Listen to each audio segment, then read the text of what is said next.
Olá e bem-vindos! Hoje a nossa conversa vai ser um pouco diferente.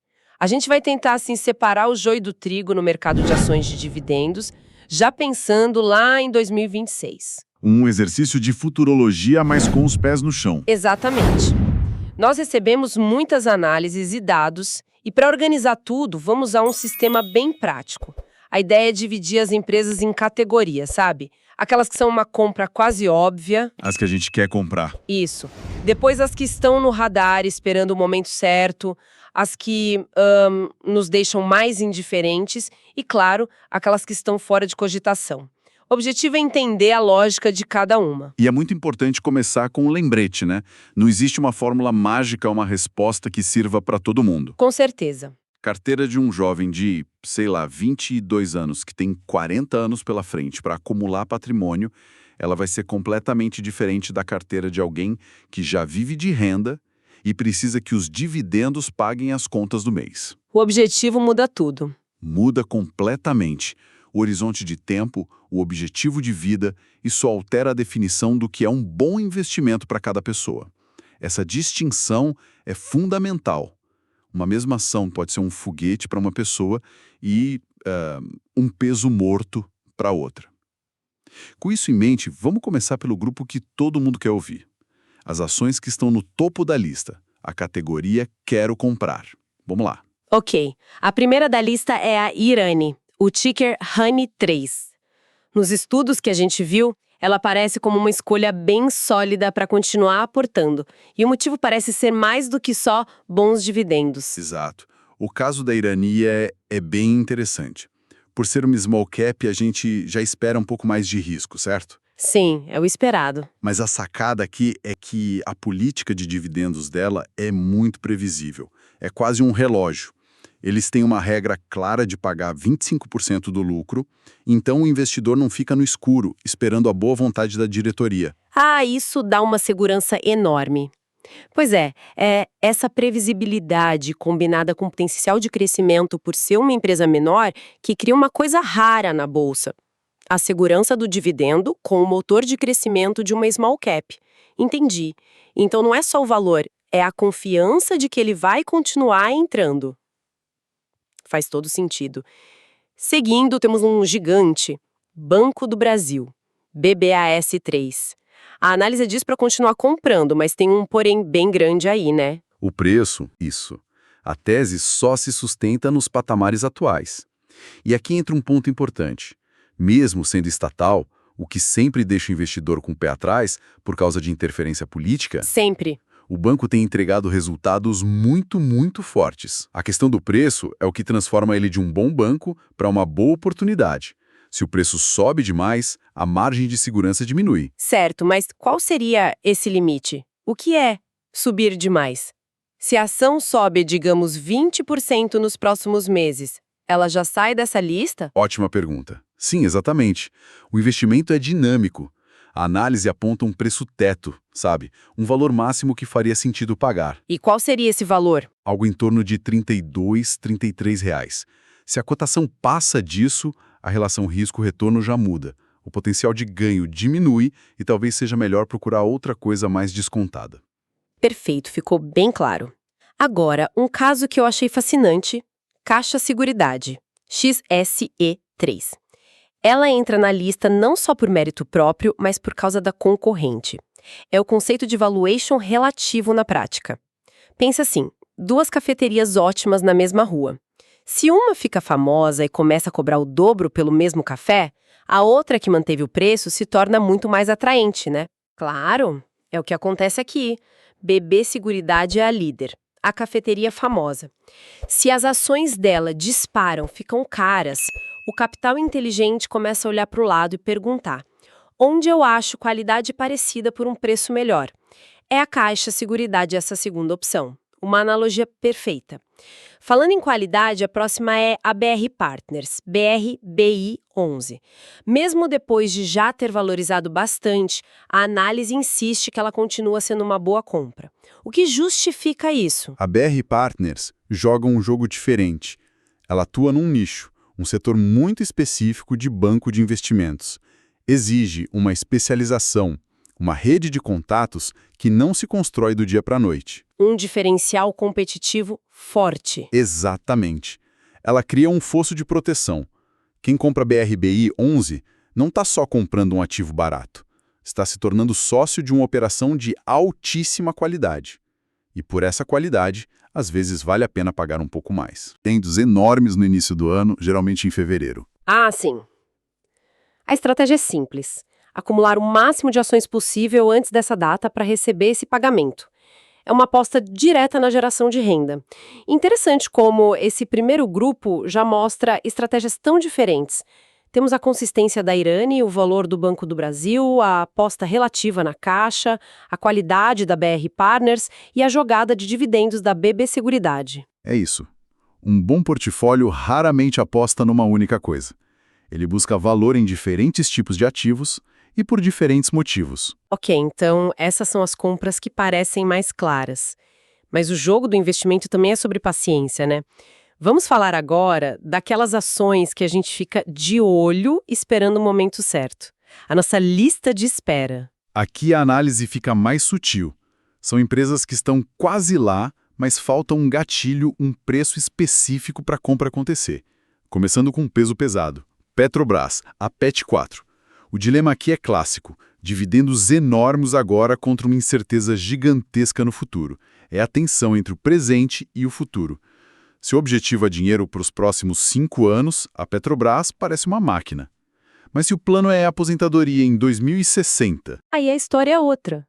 Aí você se pergunta se o petróleo ainda vai ser o rei da energia.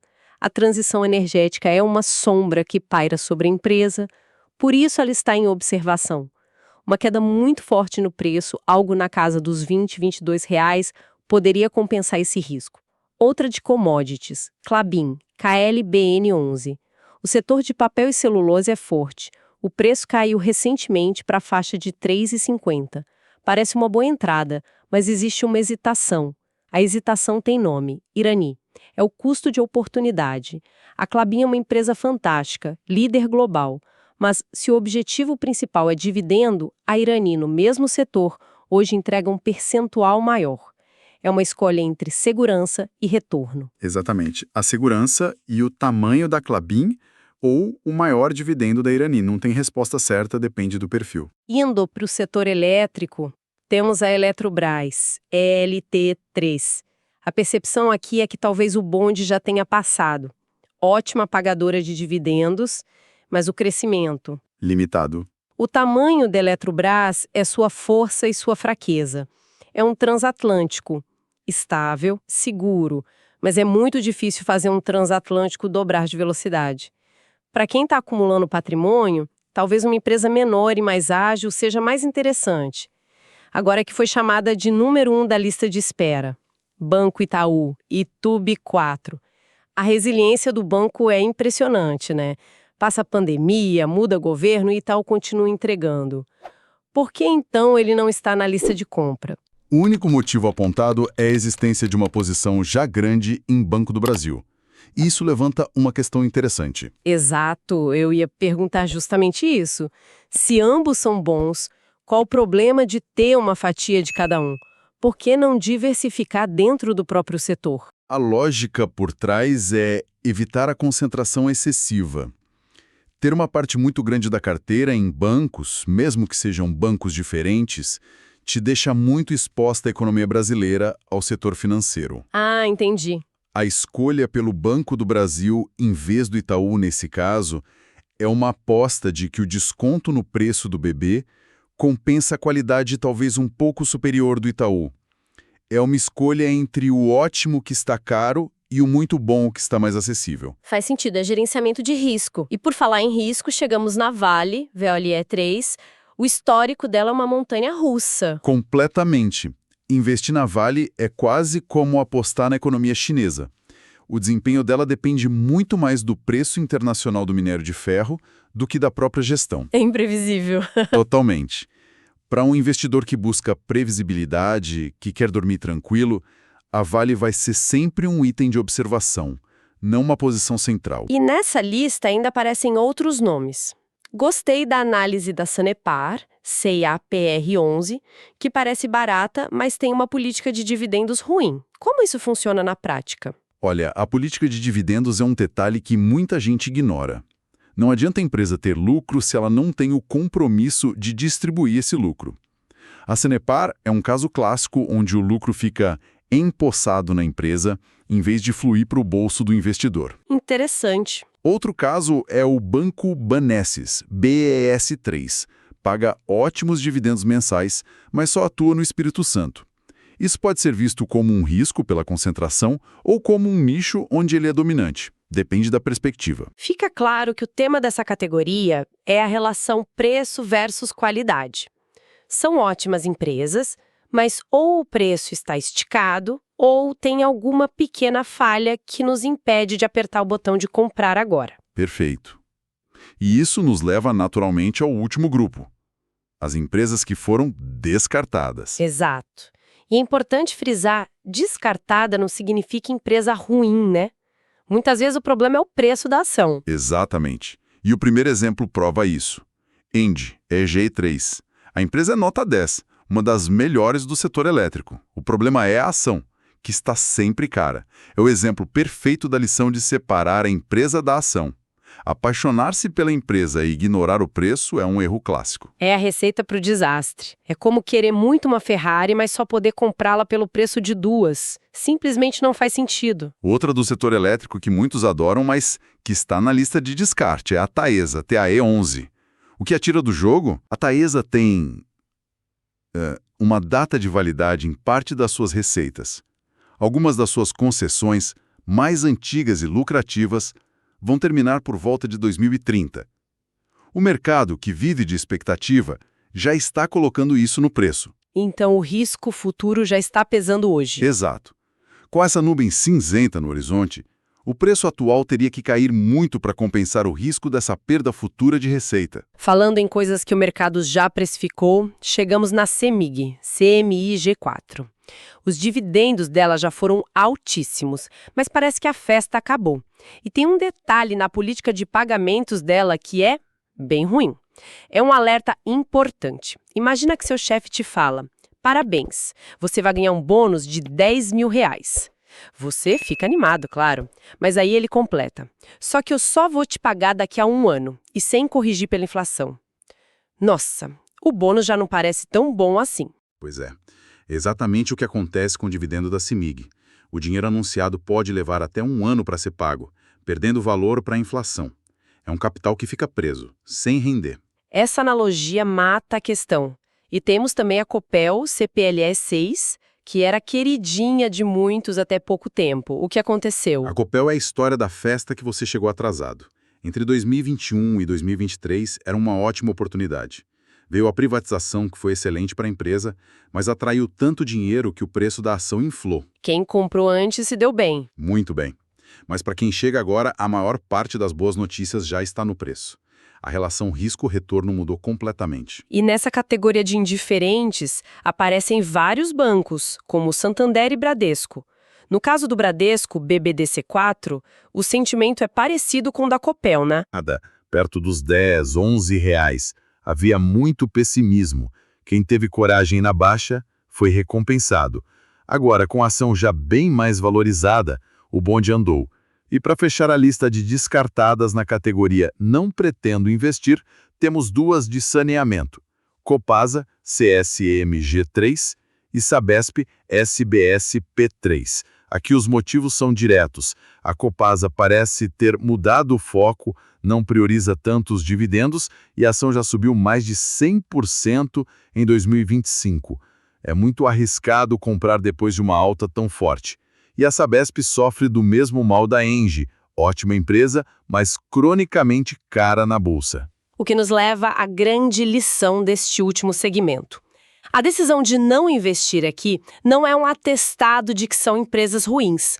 A questão é o custo de oportunidade, né? É isso. Por que colocar dinheiro na CEMIG com aquela política de dividendos ou na Taesa com uma perda de receita contratada, quando existem opções como a Irani ou o Banco do Brasil com menos poréns? É a definição de alocação eficiente de capital. O trabalho do investidor não é encontrar todas as boas empresas. É encontrar as melhores oportunidades disponíveis com o dinheiro que se tem hoje. Síntese perfeita. Então, recapitulando, os pontos centrais foram a importância de avaliar o preço, a diferença entre uma boa empresa e uma boa ação e como a estratégia de longo prazo muda tudo. As escolhas prioritárias que analisamos foram Irani, Banco do Brasil, Caixa Seguridade, BR Partners e BB Seguridade. Exato. E para encerrar, eu queria deixar uma reflexão. Toda a nossa análise hoje foi baseada em dividendos, em valuation, com foco em renda passiva. Mas e se o objetivo fosse outro? Como essa classificação mudaria se a meta principal não fosse renda, mas sim um crescimento explosivo do capital nos próximos 5 anos? Que tipo de empresas, talvez de tecnologia, de consumo, poderiam entrar nessa lista? Pensar nisso ajuda a perceber que não existe a melhoração, e sim a ação mais adequada para cada objetivo. Aqui vai uma análise rápida sobre as ações que a gente está de olho para 2026. Com base em nossos estudos, a gente separou as empresas em 2 listas, sabe? As que parecem ter um potencial de compra bem forte e aquelas que exigem um pouco mais de cuidado. Primeiro vamos falar do filé mignon, as ações com alto potencial. Fica de olho no Banco do Brasil, viu? Se o preço atual se mantiver, é uma ótima pedida. A Irani também se destaca, principalmente pelo bom dividendo e pelo potencial de crescimento. E no setor de seguros? Bom, aí BB Seguridade e Caixa Seguridade são as prioridades. E para fechar essa lista, temos a BR Partners, que é uma empresa de altíssima qualidade. Agora, vamos para aquelas que estão em observação, mas com algumas ressalvas. A Petrobras, por exemplo, a gente está sempre de olho, mas tem aquela incerteza sobre o futuro do petróleo. Já a Klabin, que até ficou interessante na casa dos 3,50, acaba perdendo para a Irani, que tem um dividendo mais atrativo. O Itaú é super seguro, mas a gente já tem outros bancos na análise. E a Vale, por ser muito volátil, dependendo do minério de ferro, por enquanto fica só na lista de observação. E por fim, aquelas ações de baixo interesse no momento. No saneamento, o Copasa e Sabesp pagam dividendos menores agora, então perderam um pouco o brilho. No setor elétrico, a Taesa tem uma perda de receita vindo aí, a política da CEMIG é ruim e a Copel ficou mais cara. E nos bancos, Santander e Banrisul não convencem, seja pelo dividendo baixo ou pela rentabilidade que não está legal. Então, resumindo, a estratégia para 2026 é clara: focar em dividendos e crescimento e fugir de incertezas e preços muito altos. Esse estudo não constitui nenhum serviço de análise ou recomendação. Este é um mercado de renda variável, bolsa de valores, onde o risco é inerente, toda e qualquer decisão é de cada investidor. Um abraço e até a próxima.